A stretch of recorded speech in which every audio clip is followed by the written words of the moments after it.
So, as you guys know, WB Montreal published a game last year. That was not appreciated by the people, Gotham Knights. And if that game was not bad enough for you, you will surely be very sour when you find out that before Gotham Knights, they wanted to create another Arkham game. A game that never saw light, but was thrown into the sewers and was fed to Killer Croc. Because, well, they felt like the game was not going in an appropriate direction and was becoming a mixed stew of stuff that wouldn't have gone anywhere.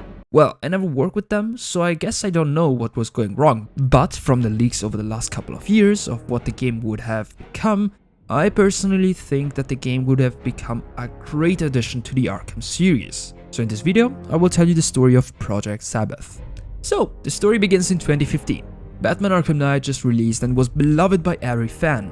Almost. I mean, there were a lot of people hating on it because there was a specific villain who was back, and the fact that the story of the Arkham Knight was predictable.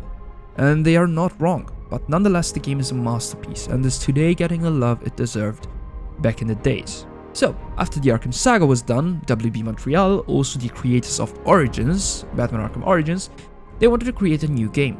One based on the Suicide Squad, but as you might know, the rights for them have been given to Rocksteady.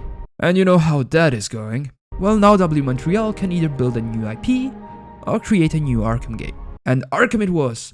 And so in 2017 started the work for Project Sabbath. Concept arts were being thrown out and leaks for the story were everywhere. The story, you ask? Well, we are in Gotham, 10 years after the events of Arkham Knight.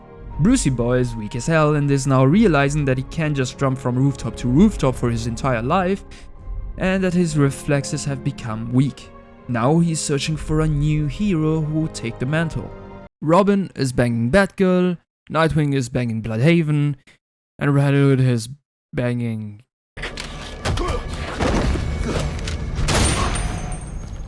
You know, so yeah, well, the last person in the list was Damian Wayne, who comes to Gotham and takes over the mantle, with a costume very similar to the Batman Beyond costume. So at this point you play as Damian, trying to fight against old villains and new threats, trying to save Gotham now more dangerous than before. For example, Two-Face, now named the Judge, who has become a crime lord with a way higher status. Poison Ivy's clone, I guess, someone who isn't per se a plant person like Ivy but just uses chemicals and shit that are plant-based. Gorilla Grodd wanted to make an appearance. Black Mask, but as a woman, maybe his daughter or just someone who wanted to take over the role. And White Rabbit, oh, she's way too... Holy fucking hell, what the fuck happened to you? You look like a... Nah, bro, come on. The fuck is this? She looks like a fucking zombie on crack. Holy nah, bro. Come on, nah, bro. Okay, moving on. And the big villain... Nah, I need a break. So, the big villain of the game? Well, it would have become the Court of Owl. What a surprise. And this is, well, all we know about the story and the character. The gameplay in itself would have been like the Arkham games. The amazing fighting mechanics with more variations, more and different gadgets to traverse levels, an open world with a motorcycle. What? And a new mechanic that was leaked to be in the game was the Nemesis mechanic, that allows enemies to have personalities, so that they have weaknesses and strengths. They can learn from previous fights with you and they would have been better than before. And that would have made the world more alive and the enemies you encounter more unique. It also would have gave more depth to the fighting system. A similar system, for example, is in Shadow of Mordor and Shadow of War. It was a great addition to the game, but the problem was that every single fucking one of them wanted to talk with you, and just if there were like 3 enemies that were unique, like you had to listen to every single dialogue, and it was the same bullshit over and over again. So it was very boring at one point. But in general, it was a great mechanic, and it was great to see different characters and different unique characters having to change your way on playing the game depending on who you were fighting against.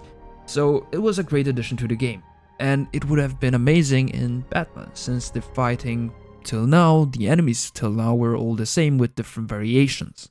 So all this was in the game. This is the story, the characters, the villains, the concepts and the ideas. And all this was cancelled.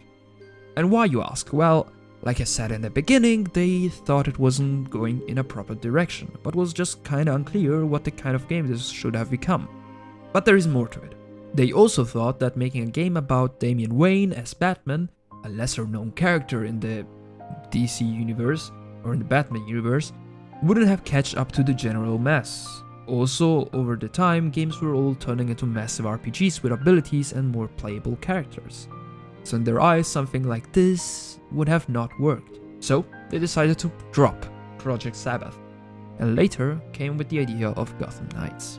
And now it's interesting to see how much Project Sabbath influenced Gotham Knights. The bike, the coat of owl, a bigger and more alive Gotham. A lot of things that I appreciated in Gotham Knights. The execution of it all was hella bad. But I have to say, there is a lot of potential in Gotham Knights that was just used poorly. I feel like nowadays, big companies just try to play it safe. Make what the general mass likes, and let's just pull out of the customer as much money as we can. Not every big company does this, but many of them do. And what I do not understand is why. I mean, they have felt the hate, they know that the fans don't enjoy it, then why do they keep on doing it? I might just be stupid or something, but this isn't the way they should be doing it. But that is just my opinion. And let's not talk about Suicide Squad Kill the Justice League, it would just make everything way too long. But why did I make this video? Well, I want you people to be interested in this game again. I love this concept and ideas, and would love to know what other people think about this. There's also other vids or people that talked about this game or this project, but for the ones that I saw, they were pretty old. And I would like to bring this project back in the eyes of the gamers today. We are in 2023. 6 years have passed since the first ever tease, and I still remember this project. Do you?